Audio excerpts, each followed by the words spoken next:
Mr. President. The senator from Texas. Mr. President, I rise today to honor an extraordinary Texan and an incredibly dear friend. Karen Kaye Tinsley Goolsby passed away on Monday, June 19th, 2023. Kaye is someone who's been an incredible friend to me for 2 decades now. She lived in Katy, Texas, married to the love of her life, Gary. Their son, Greg, born in 1981. She loved her family. She loved her grandkids. Kaye was a grassroots organizer unlike any other. Kaye was incredibly active in the Texas Federation of Republican Women and the National Federation of Republican Women. I still remember when I first met Kaye. It was 2004. It was at the Republican National Convention. And I was a 33-year-old young lawyer. I was serving as the Solicitor General of Texas. I had hopes to run for office, but I didn't know a whole lot of people in politics. And at that convention, I met Kaye Goolsby. She lit up any room she was in. She had a personality that was incandescent. And as Kaye would later observe, for some reason, this kid, that'd be me, just followed her everywhere she went.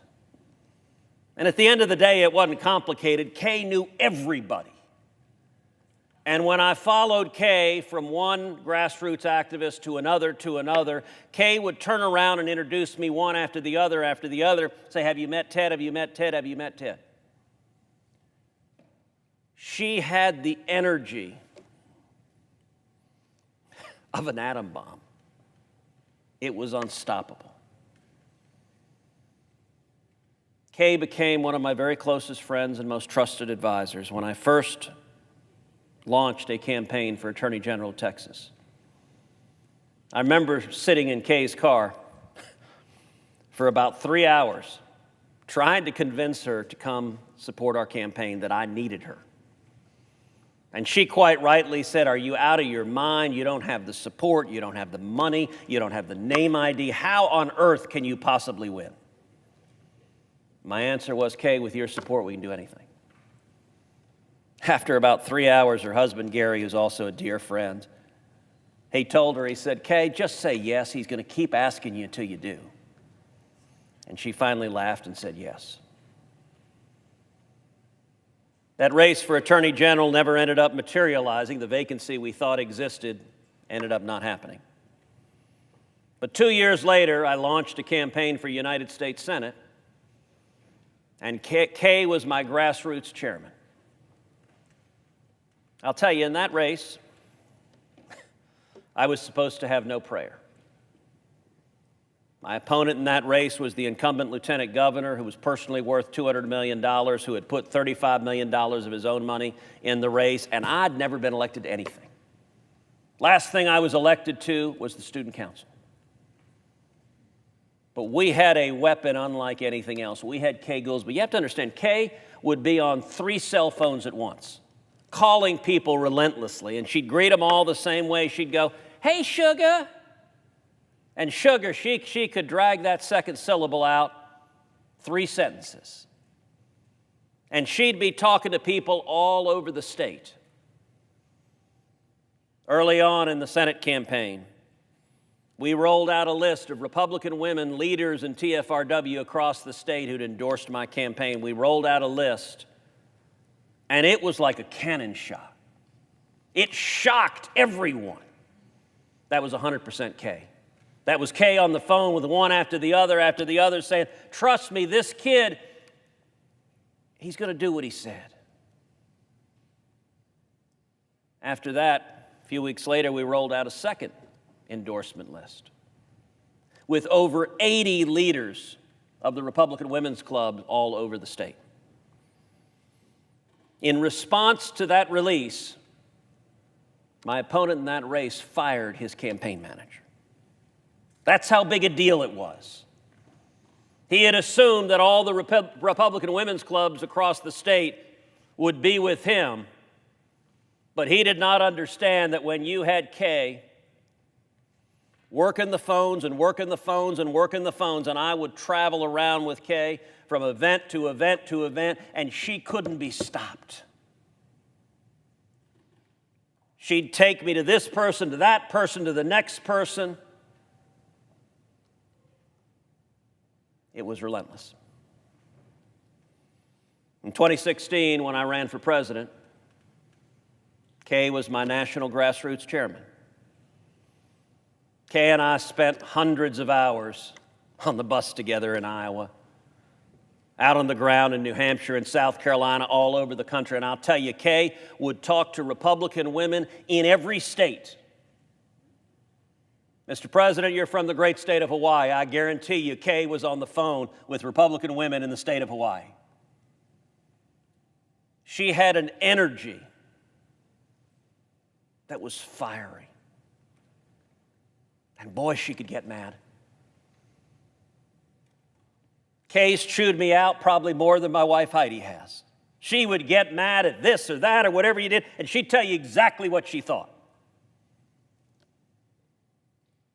I remember once Kaye was really mad at me. I don't even remember for what.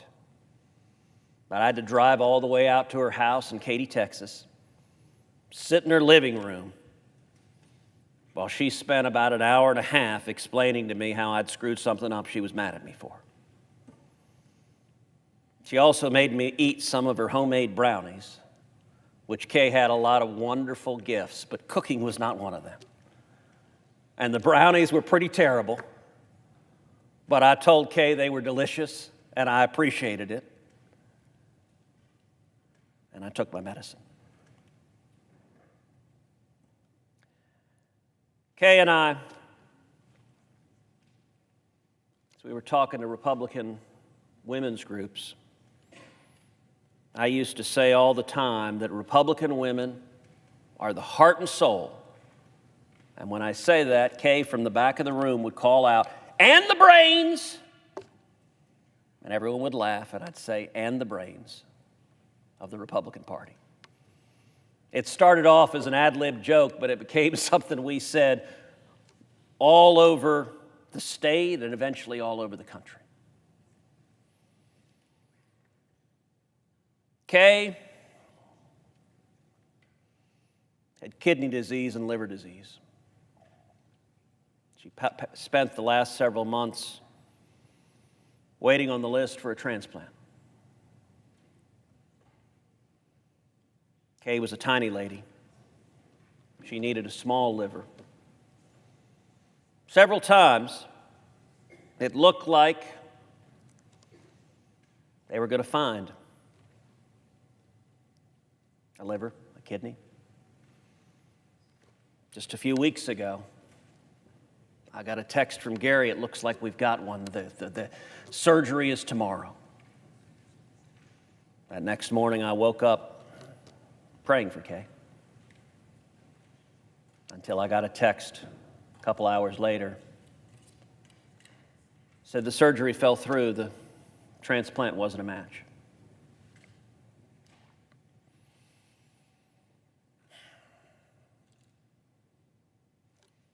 I've never known someone like Kaye Goolsby. Kaye loved this country. Loved it. She loved Texas. And she was so fierce and so full of love. When Kaye passed, I texted her husband, and I later put out on Twitter. I said, "The angels are weeping, and so am I. But I'll tell you this, I have no doubt that right now up in heaven, Kaye Goolsby is organizing and reorganizing everything. She's going to the angels saying, this isn't right, you need to change this, you need to move this over here, we can do better. After a long struggle with liver and kidney disease, Kaye's gone to be with the Lord. Those of us she left behind were hurting. We'll miss her. I'll still wonder when my phone rings if on the other end is going to be that lilting southern accent saying, hey, sugar. But we're going to have to wait a little while to hear it again. It's one of my favorite pictures. You can see the joy. She could laugh, and she brought that joy to everyone else. Her grandkids called her KK. My daughters called her KK too. To Kaye Goolsby, my dear, dear friend, the heart and soul, and the brains. We love you, Kaye. I yield the floor.